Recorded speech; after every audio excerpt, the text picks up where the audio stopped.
Hello viewers, আজকে আমরা পাওয়ার curiae নিয়ে কথা বলবো। পাওয়ার কিউরি একটি data transformation and data preparation engine.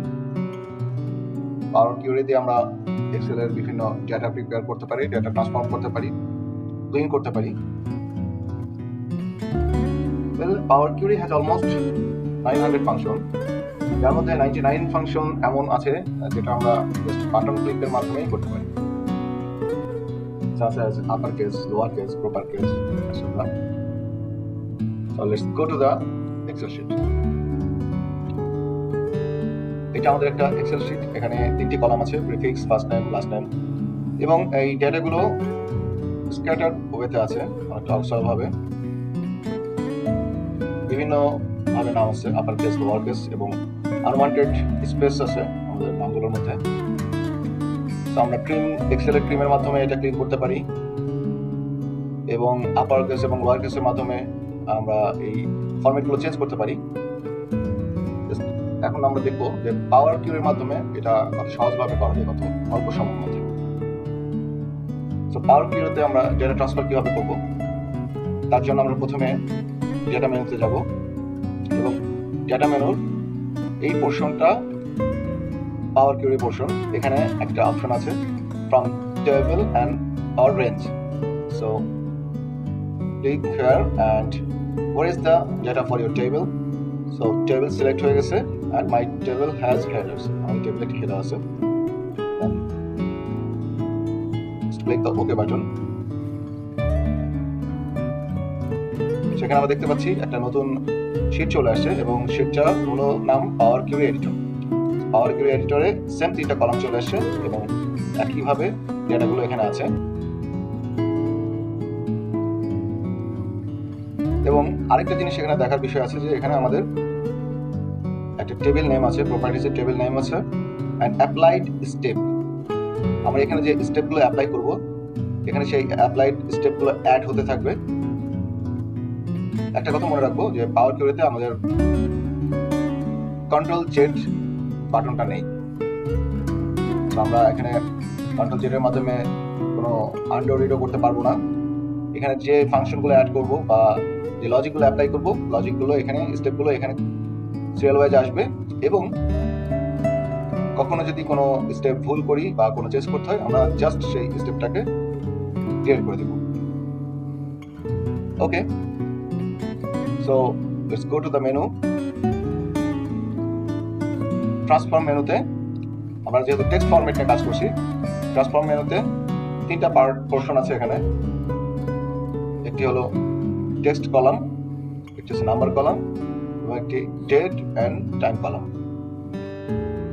ওকে, আমরা এখন টেক্সট কলাম নিয়ে কাজ করব। So first select all columns, go to format, transform menu, and then select trim.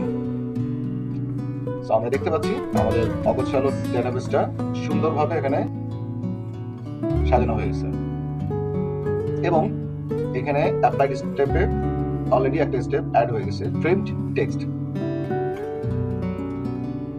Then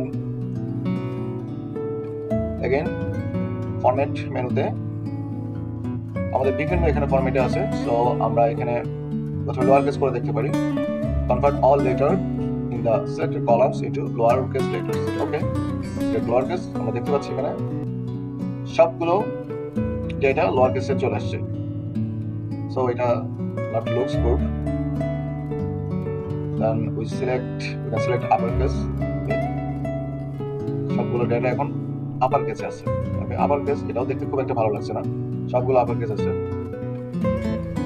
so আমরা প্রপার কেস ইউজ করতে পারি, capitalise is work. Okay, I think it's look better, just capitalise is work. এখন prefix, first name এবং last name তিনটা কলামে নামগুলো আছে। আমাদের উচিত নামগুলো একটি কলামে নেওয়া। সো কনক্যাটিনেটের মাধ্যমে আমরা এক্সেলে এটা করতে পারি। এখানে একটি সহজভাবে আমরা খুবই সহজ একটি বাটন ক্লিকের মাধ্যমে আমরা এই তিনটা কলামকে এক করতে পারি। যেটা টেক্সট কলামে এই মেনুতে মার্জ অপশন আছে, merge column. So concatenate the currently selected columns into one column. Okay, so select 3 columns. আমি কিভাবে সিলেক্ট করলাম এটা একটু খেয়াল করেন, কিভাবে 3টা কলাম সিলেক্ট করছি, last name, first name, prefix and then merge column. Okay, so separator space হবে, then new column name merged. Okay, so আমরা খুব সুন্দরভাবে দেখতে পাচ্ছি Patel, Ruby, Mrs Huddleston, Devin, mister. খুব একটা ভালো লাগছে না দেখতে, কারণ আমরা লাস্ট টাইম আগে চলে আসছে, ফার্স্ট টাইম মিডলে এবং প্রিফিক্সটা লাস্টে চলে গেছে। যেহেতু প্রথমে বলেছিলাম যে আমি সিলেক্ট করছি first last time, then first time and then prefix, so আমি একটা ভুল সিলেকশনে গেছিলাম, দ্যাটস ওয়াই এইভাবে কলামটা মার্জ হয়েছে। সো আমার এই ভুল লজিকটা ঠিক করার জন্য কন্ট্রোল জেড কোনো কাজ করবে না, আমি অ্যাপ্লাইড স্টেপস থেকে এই মার্জ কলাম স্টেপটাকে আমি এখান থেকে ডিলিট করে দেব।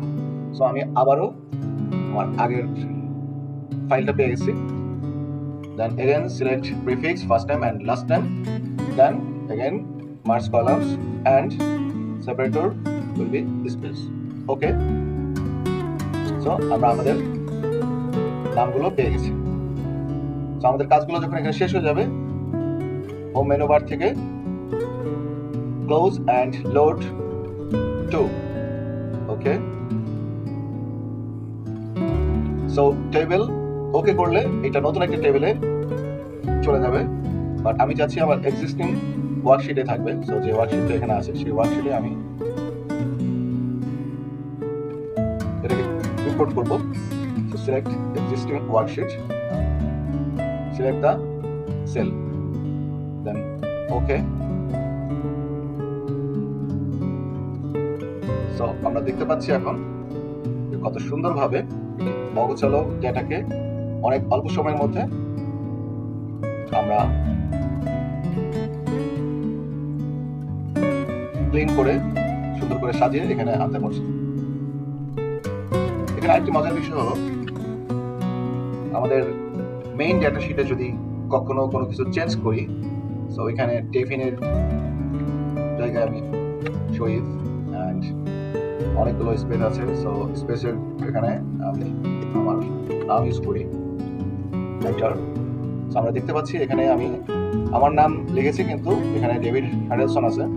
এখানে যদি কোনো ডেটা চেঞ্জ করি এবং আমি কোয়েরি থেকে ট্রান্সফর্ম করা ডেটাতে জাস্ট রাইট বাটন ক্লিক করে রিফ্রেশ দিলে সেই ডেটাটা অটোমেটিক্যালি চেঞ্জ হয়ে যাবে। আরো একটি মজার বিষয়, আমি যদি এখানে কোনো একটি নাম ইউজ করি with some external spaces, so space Abdullah and extra spaces. Okay, then again refresh the column, so we got fresh and clean data from the master table. So that's all for today. Thank you for watching, and please do subscribe for more tips and tricks in Excel, Power BI, and Power BI. Allah Hafiz.